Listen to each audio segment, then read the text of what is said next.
야생 다큐 TV에 다시 찾아주신 여러분을 환영합니다. 아프리카의 가장 거친 야생 깊숙한 곳, 시간이 멈춘 듯한 그곳에서 생명은 고대에 변치 않는, 때로는 잔인한 법칙에 따라 움직입니다. 오늘 저희와 함께 마사이 마라로 들어가 보겠습니다. 그곳은 아름다움과 위험이 공존하며 삶과 죽음이 한 끗 차이인 왕국입니다. 이곳에서는 강자가 항상 살아남는 것은 아니며 약한 자도 때로는 적절한 순간의 결정 하나로 전설이 될 수 있습니다. 마사이, 말의 동이 막 터오르며 새로운 날의 약속을 품고 있었다. 하지만 그 황홀하리만큼 평화로운 풍경 뒤에는 생명이란 여전히 탄생과 죽음의 순환이었다.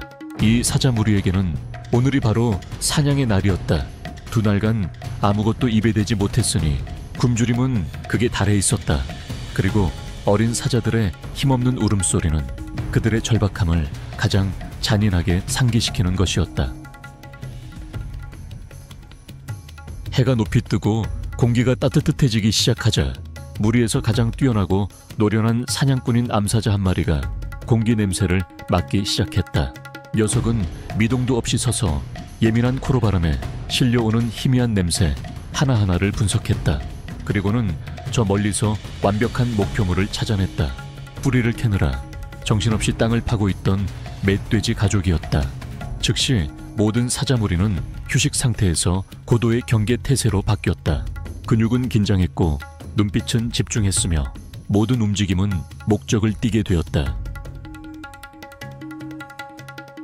흑멧돼지 가족은 자신들이 감시당하고 있다는 것을 모르는 듯했다. 그들은 여전히 천진난만하게 뛰어놀며 죽음이 살금살금 다가오고 있다는 것을 전혀 알아차리지 못했다. 그러던 중 아무런 경고도 없이 선두에 선 암사자가 앞으로 돌진했다. 그 생사의 순간 흑멧돼지 한 마리는 도망치지 못했다. 그 가족은 한 구성원을 잃었고 사자무리는 피로 얼룩진 잔치를 벌였다. 황혼이 내려앉자 사자의 포효가 평원 전체에 울려 퍼졌다. 그것은 단순한 영역 선언을 넘어 사냥꾼에 승정하였다. 마라 평원에 또다시 새벽이 찾아왔습니다. 부드러운 아침 햇살이 강물 위에 퍼져나가며 강물을 반짝이는 은빛 비단처럼 만들었습니다. 하지만 이 평화로운 아름다움에 속지 마세요. 그 잔잔한 수면 아래에는 강이 거인들인 하마들의 세상이 펼쳐져 있습니다. 그것들은 거대한 바위처럼 보였다. 미동도 없이 고요한 채 눈, 콧구멍, 귀만을 물 위에 드러내고 있었다. 하지만 사실은 그것들은 듣고 관찰하며 기다리고 있었다. 왜냐하면 그 순진하고 약간 둔해 보이는 모습 뒤에는 하마가 바로 마라강의 흉포한 지배자들이기 때문이다. 그들의 영역은 약자나 침입자들이 발 디딜 곳이 아니었다. 천둥처럼 낮게 울리는 포효가 고요를 갈랐다. 의식도 경고도 없었다. 우두머리, 수컷은 살아있는 기계처럼 돌진하며 강 표면 전체를 휘저었다. 싸움은 오래가지 않았다. 경험과 절대적인 힘이 승리했다. 피 흘리는 상처를 입은 젊은 도전자는 수치심을 안고 물러나야 했다. 하마 무리는 온전했고 다시 한번 마라, 강에서의 질서는 잔혹한 힘으로 확고해졌다. 무게가 3톤에 달하는 하마는 세계에서 세 번째로 큰 육상 포유류입니다. 거대한 몸집에도 불구하고 육상에서 시속 40km의 속도로 달릴 수 있습니다.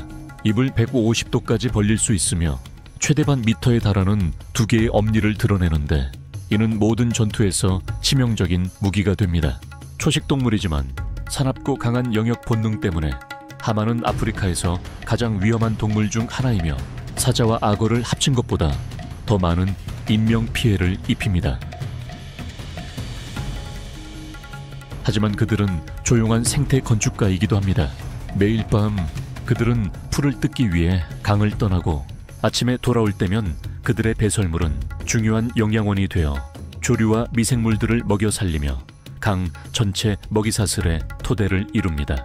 그러므로 당신이 아침 햇살 아래 고요히 누워있는 마라강을 볼 때 그 표면 아래에서는 거대한 제국이 조용히 움직이며 전체 생태계의 삶을 형성하고 있다는 것을 기억하세요.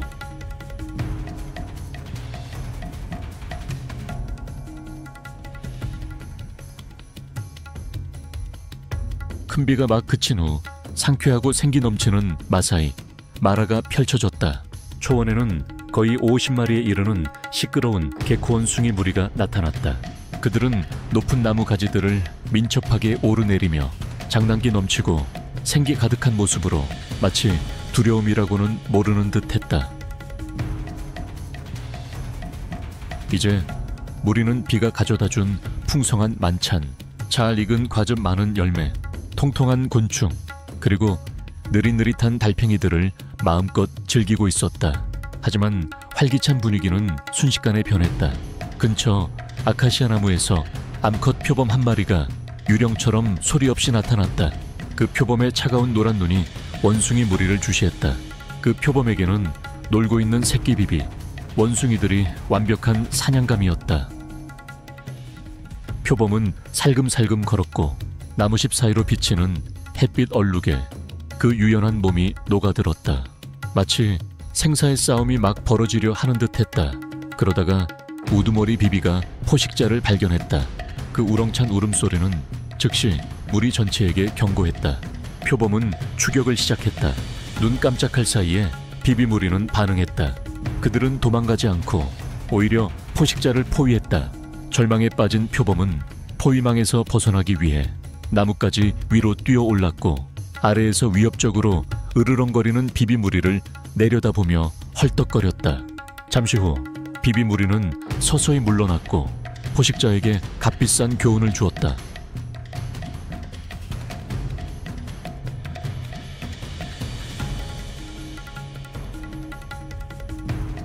해가 떠오르자 찬란한 황금빛으로 이슬 젖은 대지를 감싸 안았다. 그때 갑작스러운 움직임이 고요함을 갈라놓았다.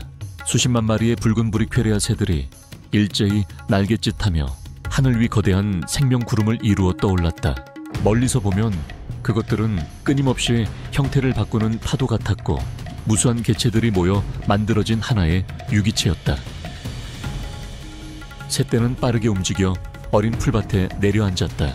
그것들은 넓은 지역을 뒤덮는 갈색 카페처럼 내려앉았다. 새떼가 짹짹거리는 동안 근처 아카시아 나뭇가지 위에는 아프리카 메독수리 한 마리가 미동도 없이 앉아 있었다. 그 녀석의 차가운 눈은 새떼에 고정되어 있었다. 인내심은 이 포식자의 가장 강력한 무기였다. 그것의 조용한 그림자는 새떼를 더욱 불안하게 만들었다. 갑자기 온 때가 일제히 날아오르자 들판을 스치는 바람 같은 소리가 났다. 그것들은 공중으로 날아올라 완벽한 리듬으로 움직이며 복잡한 나선형을 그렸다.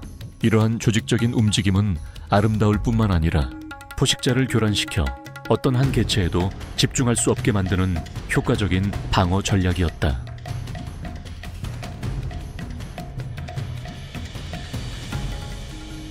마사이 마라 초원에서는 감동적인 이야기가 펼쳐지고 있습니다.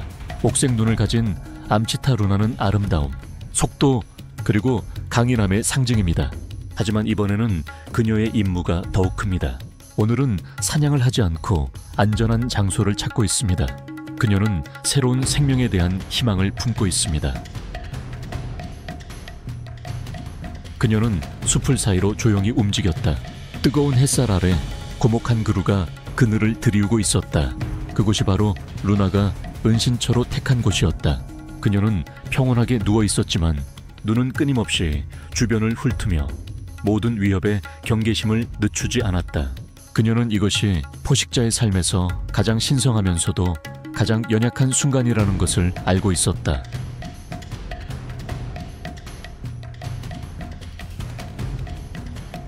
마침내 새끼 치타의 미약한 울음소리가 들려왔다. 루나는 부드럽게 뒤돌아보았다. 그녀의 비추색 눈은 이제껏 본 적 없는 달콤함으로 빛나고 있었다. 본능적으로 그녀는 작은 새끼를 핥아 깨끗하게 했다. 마사이 마라의 햇살 아래 베지라는 이름에 갓 태어난 새끼 치타는 넓고 위험으로 가득 찬 세상 속의 작은 생명체로서 자신의 삶의 첫 장을 시작했다.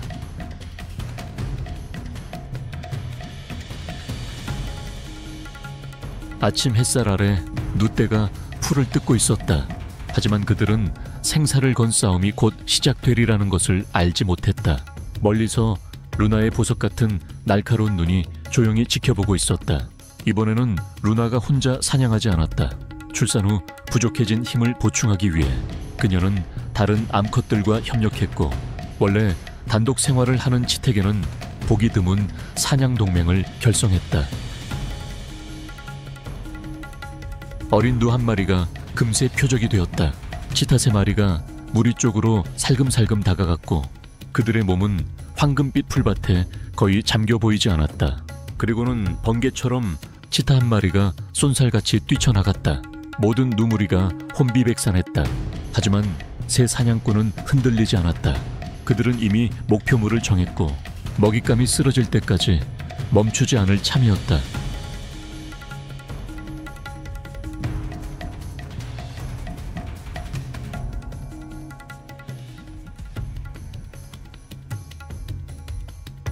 각각의 사냥이 곧 하나의 서사시가 되는 세상에 들어설 준비가 되셨습니까? 땅 위에 길게 갈라진 균열들은 황계, 국립공원의 혹독한 풍경을 드러냅니다. 이 햇볕에 그을린 풍경 전체에 걸쳐 코끼리들의 거대한 형상들이 흩어져 서 있는데, 마치 생명이 서서히 고갈되어가는 세상 속 침묵하는 유령들 같습니다. 엘니뇨가 휩쓸고 지나가면서 심각한 가뭄을 야기했습니다. 이곳 야생동물들은 그 어느 때보다 더 취약해졌습니다. 붉은 모래 위에 코끼리 사체들이 흩어져 있었는데, 이는 자연의 잔혹함을 가슴 아프게 상기시켜 주었습니다. 이곳에서는 사자가 최고로 군림하는 반면 더 약한 생명체들은 끊임없는 시련에 점차 굴복해 갑니다. 야생의 황계에 오신 것을 환영합니다. 짐바브웨 서부의 메마른 심장부에서 사자 한 마리가 굶주린 무리와 함께 이동합니다. 멀지 않은 곳에서는 늙은 아프리카 코끼리 한 마리가 거의 말라붙은 인공 저수지 옆에서 마지막 남은 물방울들을 찾아 인내심 있게 땅을 파고 있습니다. 한편 한때 숭배받던 동물인 검은 코뿔소는 고독 속에 살고 있었다. 밤에만 모습을 드러내고 인간의 시선을 피하는 영광스러웠던 과거의 망령이었다. 황계 국립공원에서는 생존을 위한 투쟁이 갈수록 위태로워지고 있었다. 기후변화는 한때 무성했던 초원들을 척박한 황무지로 바꾸어 놓았습니다. 건기가 더욱 길어지고 수온들은 고갈되었습니다. 밀렵 또한 증가하여 많은 종들을 멸종 위기로 몰아넣고 있습니다. 황계에서는 생명들이 숨 한 번 한 번에 매달려 인간의 손에 의해 야기된 생태 위기를 필사적으로 헤쳐나가고 있습니다. 짐바브웨 북서부에 위치한 황계 국립공원은 약 144뉴 제곱킬로미터에 걸쳐 펼쳐진 해당 국가의 최대 야생동물 보호구역입니다. 이 공원은 카방고 잠베지 초국경 네트워크 내의 보호구역들을 연결하는 중요한 생태 통로 역할을 합니다. 이곳은 기후변화와 인간 발전의 압력에 직면한 생태계들을 보여주는 생생한 증거입니다. 공원 면적의 대부분은 칼라하리의 고대 모래로 덮여 있으며 주로 건조한 초원과 드문드문 흩어진 숲으로 이루어진 경관을 형성합니다. 황해의 지질학적 토대는 다양한 서식 환경을 만들어냈습니다. 하지만 이제는 바로 이 자연적 요소들이 가장 큰 도전이 되고 있습니다. 이 지역은 울창한 모판의 숲뿐만 아니라 계절 초원들로도 유명합니다. 방원조 열대 기후가 H황의 생태계의 본질을 이루었는데 11월부터 3월까지가 우기이고 4월부터 10월까지가 건기입니다. 황해는 특별한 생물 다양성으로 유명합니다. 100종 이상의 대형 포유류와 400종에 가까운 조류의 서식지이죠. 가장 주목할 만한 점은 이 보호구역이 대륙에 남아있는 가장 큰 야생, 코끼리 개체군 중 한 곳에 안식처라는 것입니다. 공원 북동쪽 모퉁이에 자리한 메인 캠프는 방원조 경관의 생태학적 심장입니다. 이 경관은 수많은 대형 포유류에게 필수적인 이동 통로이며 가장 혹독한 조건 속에서도 생존의 예술을 보여주는 증거입니다. 이곳의 생명체는 현지 주민들이 방이라고 부르는 60개 이상의 인공 저수지 네트워크에 전적으로 의존합니다. 이 시스템은 코끼리, 물소, 영양, 얼룩말에게 중요한 물 공급을 보장합니다. 그들 주변에는 사자와 표범 같은 포식자들이 도사리고 있으며 이 인공 오아시스 주변에 생동감 넘치는 생명의 테피스트리를 엮어냅니다.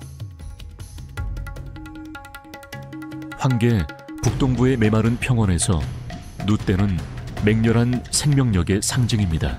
이들은 보통 우기 초반과 후반에 큰 무리를 지어 모입니다. 특히 이 큰 무리들은 살아있는 울타리, 즉 포식자들에 맞서는 자연적인 요새를 형성합니다. 한 구성원이 위험을 감지하면 경고음이 무리 전체에 퍼져나가 신속한 집단 반응을 불러일으킵니다. 건기가 돌아오면 영양대들은 점점 말라가는 무릉덩이, 마지막 풀밭이 남아있는 곳으로 길을 찾아 돌아갑니다. 이러한 행동은 예리한 본능과 변화하는 기후에 대한 깊은 적응력을 보여줍니다.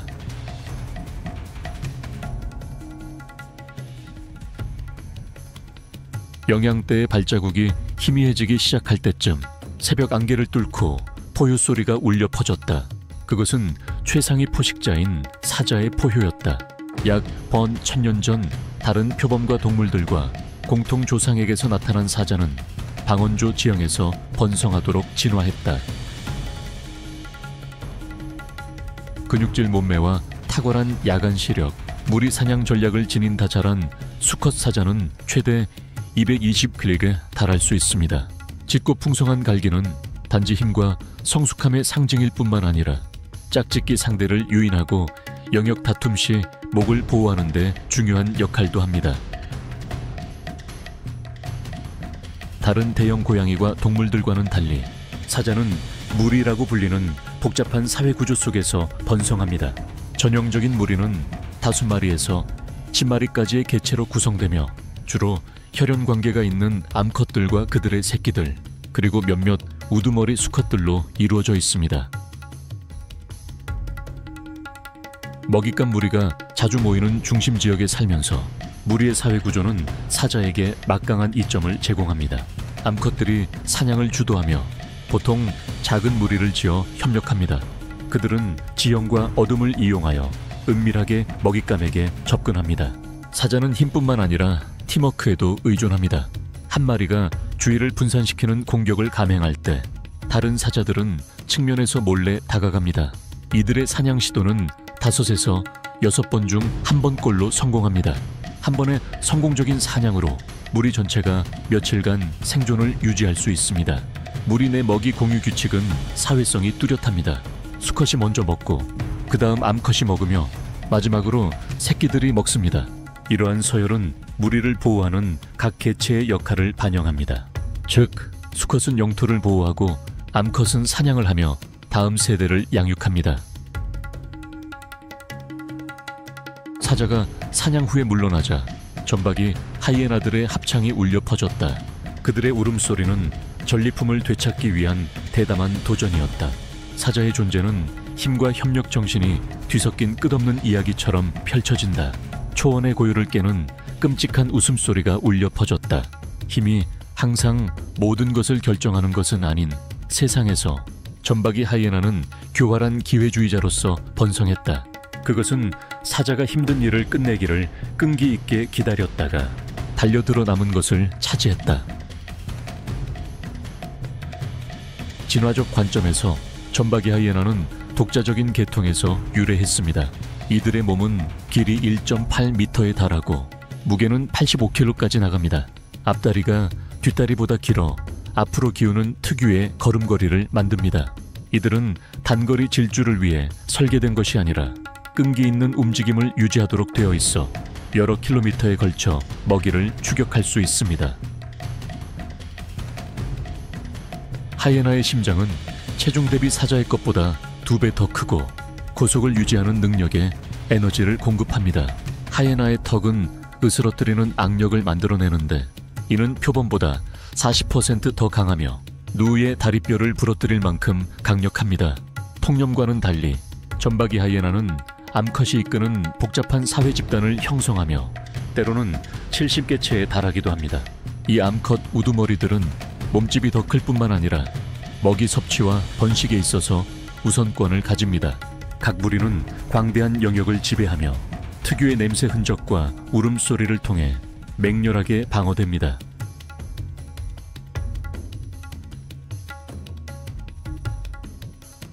짐바브웨 공원 관리청의 상징에 새겨진 세이블 영양은 강력한 상징이죠.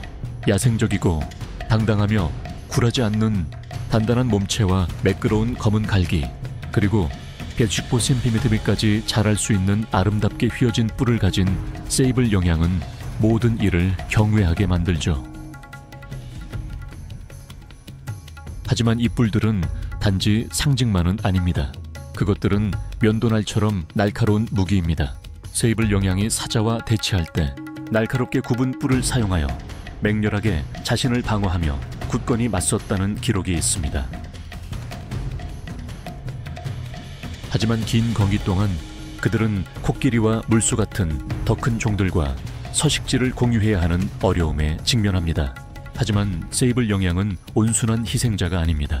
풍경을 기억하고 무리 내에서 이 지식을 전달하는 능력은 중요한 생존 도구입니다.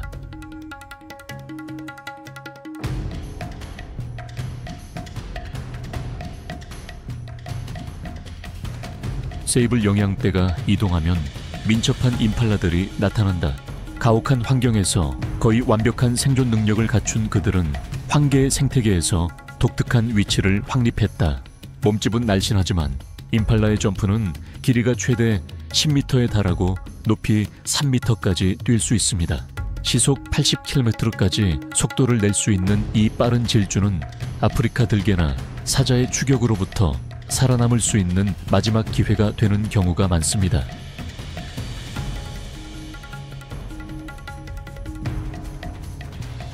하지만 지구상에서 가장 빠른 포식자인 치타는 시속 100km에 달하는 질주로 임팔라를 쉽게 앞지릅니다. 초원 전역에서 치타는 무자비한 힘에 의존하기보다는 공격하기 위한 완벽한 순간을 포착하려는 인내심에 의존합니다. 사자나 표범과는 달리 그들은 포효할 수 없습니다. 에이치노닉스 속수에 속하는 이들은 더 부드러운 소리, 즉 작은 울음소리나 집고양이를 연상시키는 가르랑거리는 소리를 냅니다.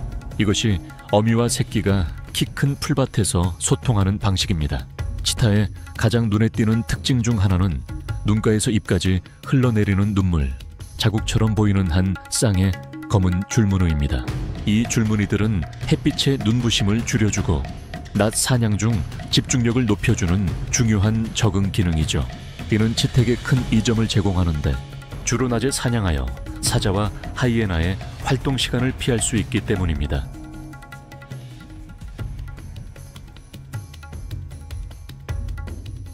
몸길이가 1.5m에 달하는 치타는 진화론적 설계의 경이로움입니다. 긴 다리, 유연한 척추, 넓은 흉부, 그리고 빠른 심박수가 결합하여 이 생명체는 정지 상태에서 3초도 채 안 되는 시간에 시속 96km의 속도에 도달합니다. 시속 110km까지 달릴 수 있는 이러한 전력 질주는 과열 위험으로 인해 멈추기 전까지 30초도 채 지속되지 않습니다.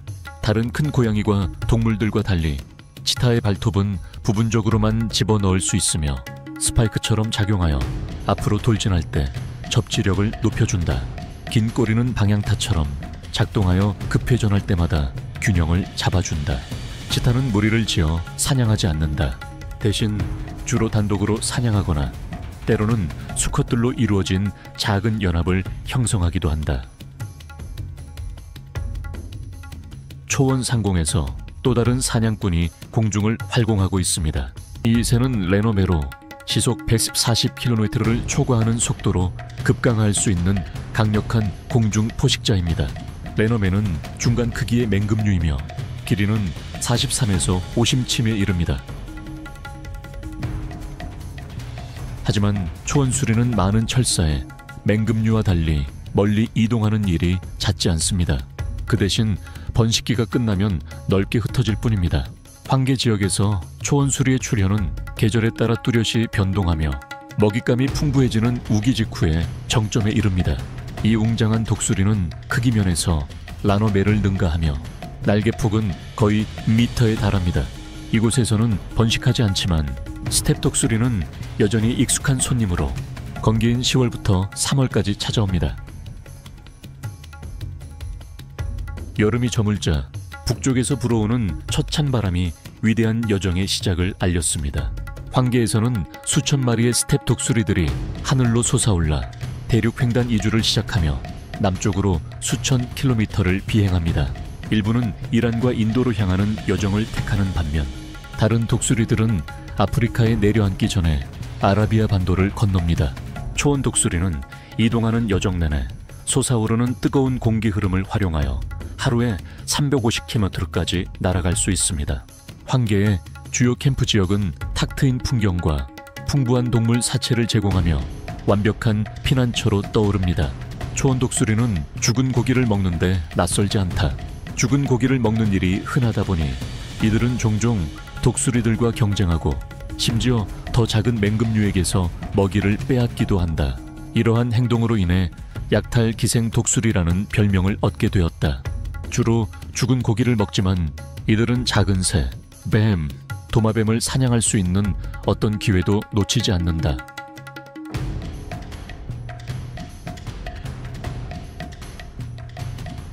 야만러브 지역에서는 하마와 물을 공유하는 무서운 포식자가 있습니다.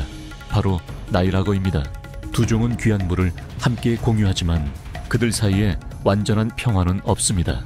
하마는 자기 무리를 보호하고 악어는 인내심을 가지고 매복합니다. 둘 다 서로의 경계에 대한 본능적인 이해를 가지고 있는 듯합니다.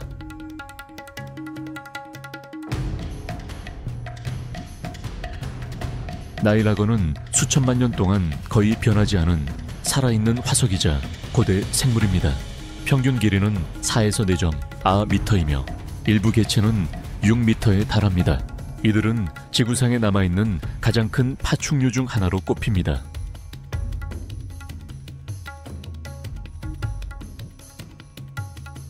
악어는 먹이를 쫓을 필요가 없다. 물속에서 여전히 미동도 않은 채 풍경에 녹아든다. 거친 피부 아래에는 아주 미세한 잔물결도 감지할 수 있도록 정교하게 조율된 놀라운 감각기관망이 있다. 먹이가 다가오면 악어는 치명적일 만큼 정확하게 돌진한다.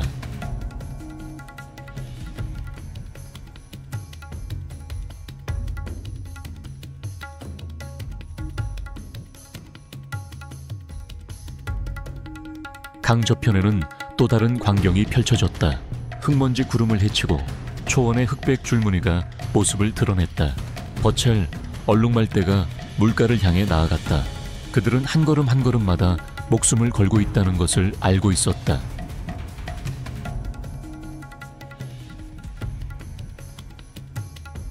야만로브 지역에서는 얼룩말대들이 새벽과 황혼에 모여듭니다. 각 소규모 집단은 하렘이라고 불리는 사회적 구조를 이루는데 한 마리의 우두머리 수컷과 여러 마리의 암컷 그리고 그들의 새끼들로 구성됩니다. 구성원들 사이의 관계는 서로 털을 다듬어주는 의식을 통해 유지됩니다.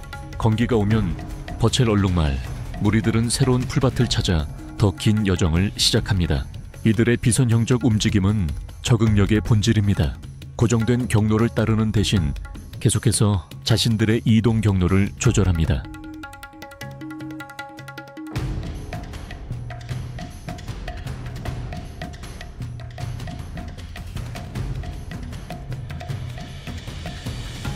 먼지 구름 아래 규칙적이고 웅장한 리듬이 퍼지기 시작했다. 저 멀리서 케이프 물소 떼가 나타났다. 얼룩말의 날렵함과는 달리 마치 살아있는 강철 주먹처럼 강력하고 위험 있는 모습이었다. 그것들의 생존은 속도에 달려있지 않았고 원초적인 힘과 무리 본능에 달려있었다.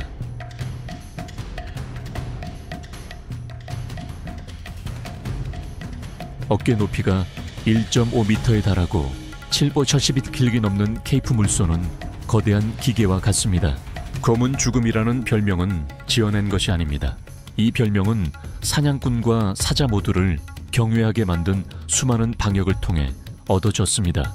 넓은 밑동에서 서로 연결되어 보스라고 불리는 휘어진 뿔 한 쌍은 위협적인 무기이자 끈기의 상징입니다.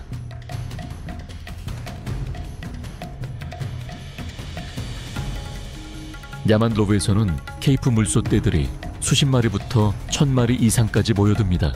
이러한 모임은 방어 능력을 극대화하기 위해 의도적으로 형성된 것입니다.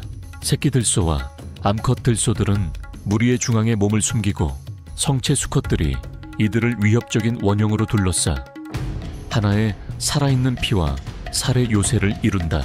견고하고 흔들림 없는 이 생체. 요새 덕분에 대부분의 포식자들은 감히 공격하지 못한다. 케이프 물소떼가 천천히 지평선 너머로 물러날 때 가장 큰 육상 포유류의 존재가 나타나기 시작했습니다. 아프리카 코끼리들은 의도적인 우아함으로 움직였고 그들의 웅장한 존재감은 초원을 침묵하게 만들었습니다. 코끼리의 힘은 단순히 크기에만 있는 것이 아니라 지능, 비범한 기억력, 그리고 깊은 가족 본능에도 있습니다.